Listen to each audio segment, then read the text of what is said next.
Јовановска, кои се клучните точки околу влијанието на Русија, на Руската Федерација врз Македонија? Се детектира од 2017, барем во медиумите започнува некакво истражување и анализи за тоа влијание.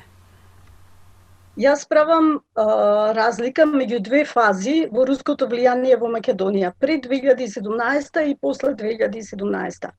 Пред 2017 тоа влијание беше повеќе политичко, во смисла се поддржуваа политички структури кои што активно заговараа бојкот на референдумот за Преспанскиот договор и структури кои практично сакаат да ја конзервираат политичката ситуација во Македонија.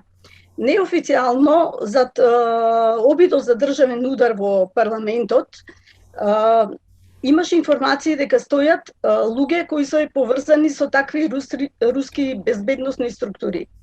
По 2017 јас мислам дека се смени политиката и тактиката, подобро речено, на руската дипломатија. Сега повеќе кокетираат со членството на ЕУ и со спорот со Бугарија. Интенцијата е да се представат како пријател на Македонија и поради што видовме неколку примери како руската дипломатија практично зазеде македонска страна во спорот со Бугарија. Во однос на ЕУ и натаму по мене се помагаат структури и се одржуваат контакти со политички партии кои што отворено настојуваат да го напуштиме Преспанскиот договор и да се откажеме од членството во Европската унија. Морам да кажам дека одолговлекувањето на Европската унија да ни даде датум за преговори за членство создаде навистина плодна почва за руските интереси тука во Македонија. Луѓето едноставно се разочарани и бараат алтернатива и се гледа дека тоа влијание се фокусира на друг начин. Спомена неколку фази. Предходната фаза, пред да влезе Македонија во евроатлантските интеграции, односно во НАТО, веќе имаше анализи и истражувања кои покажаа евидентно руско мешање, руско влијание за да се спречи, како и всушност во целиот Балкан, интенцијата е да се спречи влезот на балканските земји, во случајов со Северна Македонија, значи влезот во НАТО. На кој начин тоа се правеше? Познато е тогаш дека практично безбедносни структури руски стоја зад некои политички движења во Македонија, како Единствена Македонија, како Бојкотирам. Мислам, тие не ни криеа дека едноставно се финансираат од руски извори и дека се залагаат за приближување со Русија. Тоа им е влезено во нивните политички програми. Меѓутоа, јас мислам дека после 2017 напорите се насочени пред се кон формирање собствени политички партии или една партија во моментов, која што ќе го промовира руското влијание во Македонија. Мислам дека во Москва сватија дека партиите што ги одбраа како партнери во Македонија не се влијателни, не се кредибилни, дека повеќе им носеа штета отколку што им носеа корист во стварувањето на целите. Практично не остварија никаква цел. И затоа на последните избори во Македонија се појави политичка партија која што успеа да кандидира кандидати за градоначалници во неколку општини и која што водеше, како да кажам, од финансиска гледна точка пристојна кампања. Партијата се вика Родина и во незината програма отворено стои дека тие се залага за односи со Русија, со Кина, за напуштање на идеите за членство во Европската унија, за евроазиски интеграции и такви работи. И што е најинтересно, оваа политичка партија го собра околу себе целото, како да кажам, политичко поземје на Македонија. Новинарите кои важеа за платеници во претходниот режим до 2017, сега се практично на некаков се список на поддржувачи на Родина и учествуваат во видео програми, емисии на социјалните медиуми, во дебати и ги промовираат идеите кои што одговараат според таа програма, што практично е кроена според руски интереси. Евидентни се и напорите всушност на Русија што се однесува до медиумската пропаганда односно преку тролови, преку социјалните мрежи, но и преку медиумите, нетрадиционалните, туку електронските најмногу порталите. Но особено фокусот е преку социјалните мрежи, во Македонија најмногу преку Facebook. Да, имаше една информација од поодамна, така од пред месец-два, според која се заснуваше на некои истражување дека Твитер профилот на руската амбасада е еден од најотвараните во Македонија. Јас мислам дека тоа не се должи толку на интересот на македонските граѓани за Твитер профилот на руската амбасада, туку за тоа стојат тролови, вештачко билдање, нели, на популарноста на овие сајтови. Јас во една прилика имав можност да пуштам една вест која што беше поврзана со руска научничка која што говореше за потеклото на македонскиот јазик, прашање што е многу актуелно во моментов со оглед на спорот со Бугарија.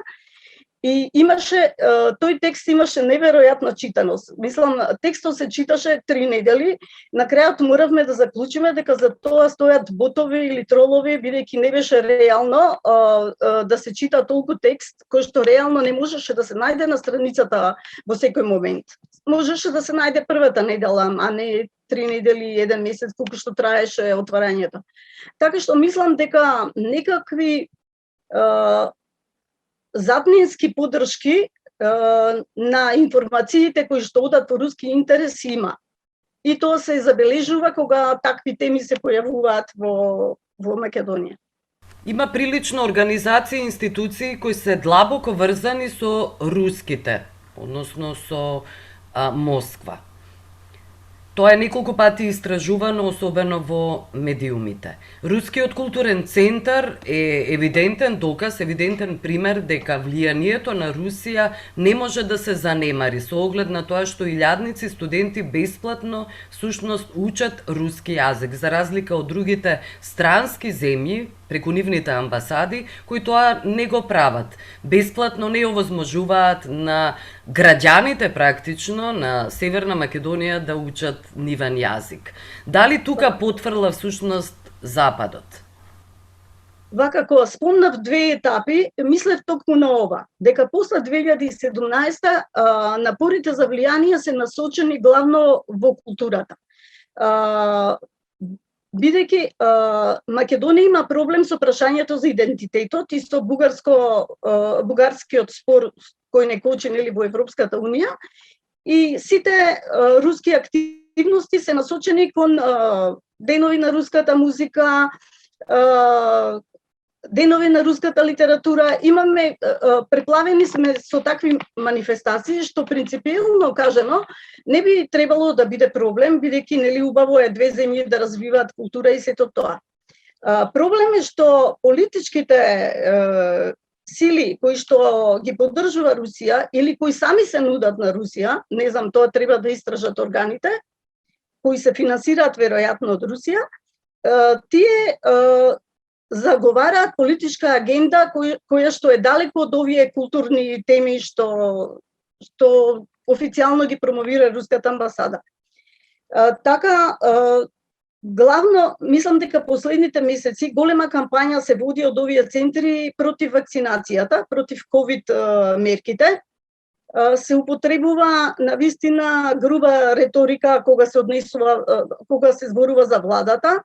Родина партија, например, актуелната влада ја нарекува во континуитет веќе 1 година хибриден режим во Македонија.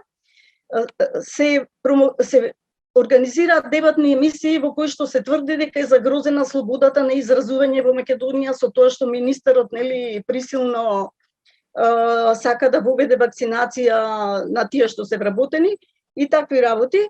И мислам дека имаме практично 2 паралелни кампањи. Една официјална која што е насочена кон тоа да се градат културните традиционални врски со Русија во време кога Европската унија ни врти грб. Исто така морам да спомнам тука дека се воведе и авионска линија од Москва и од Сент Петерсбург до Скопје.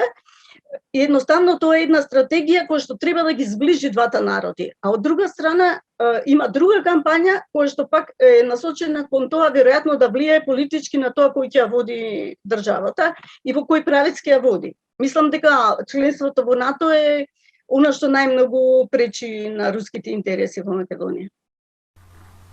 Дали македонската држава, односно институциите, прават некакви напори да го амортизираат тоа влијание, ако не да го анулираат? 2017 година имаше изјава од еден од директорите на разузнавачките служби дека се свесни за влијанието на Русија и всушност за целта да се изолира државава од западниот свет. Првичната идеја беше од НАТО, сега веќе е од Европската Унија. Но што прави државата генерално? Мислам дека во нашиот државен врв, како да кажам, седи на две столици. Води една политика која што, да го цитирам преседателот Киро Глигоров, еквидистанца. Во смисла, тие знаат какви се руските напори во Македонија, меѓутоа во никој случај не сакаат да ги заладат односите со Русија до таа точка кога тоа би било контрапродуктивно во голема мерка. Мислам дека се трудат некако да ги подобрат односите, да ги постават на реална основа, со тоа што евентуално Москва еден ден ќе ја прифати реалноста дека Македонија, интересите на Македонија стратешки се војува и во НАТО. Мислам дека водат мудра политика, не ги заоструваат односите, меѓутоа ги следат активностите. Единствена забелешка моја е, мислам дека треба повеќе да ги следат парите што доаѓаат од странски извори. Бидејќи мислам дека во Македонија во политиката има многу пари од надвор, не само од Русија, туку и од Кина, веројатно од Турција сигурно има пари, има и од други центри, така што мислам дека треба да ги следат парите. Што се однесува до парите, тоа е и клучното прашање за време на кампањата, за време на локалните избори. После изборите, премиерот Заев и лидер на владеачката партија СДСМ обзнани јавно дека всушност дошле, имало проток на странски пари во Македонија. Тој не ги лоцираше, но неофицијално се говореше за руски пари, кои ја финансирале одредени партии политички во Македонија и благодарејќи на нив и помогнале. Односно се работеше за ВМРО ДПМН, но неофицијално, тој воопшто не ги спомена ВМРО ДПМН, ниту пак руските пари.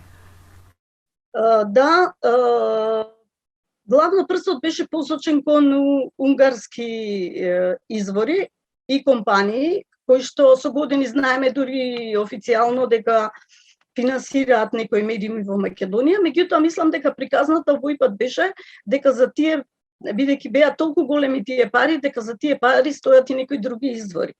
Јас би рекла тоа се извори на анти-ЕУ магистралата.